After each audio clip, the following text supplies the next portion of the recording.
DXDC Radyoman Report.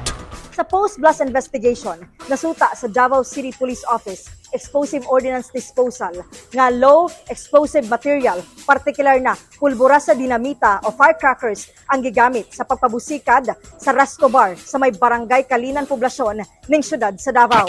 Sa eksklusibong interview sa DXDC kang Police Major Ricky Obenza, Kalinan Police Station Commander, gipahimuslan sa mastermind nga si Macril Dacalos Encarnacion ang kahibalo sa illegal fishing o dinamita sa nadakpan nga suspect nga si Ruel Galion Coquilla nga kanhi mananagat sa Surigao para sa maong krimen. Nanawagan si Obenza sa publiko sa adunay impormasyon sa prime suspect nga i-report sa kapulisan aron madakpan dayon kini.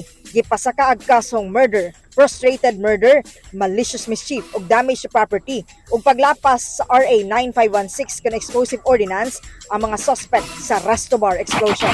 Dili talaga tong mga high-end na gigamitag mga material nga pang IED, dili siya ato daw.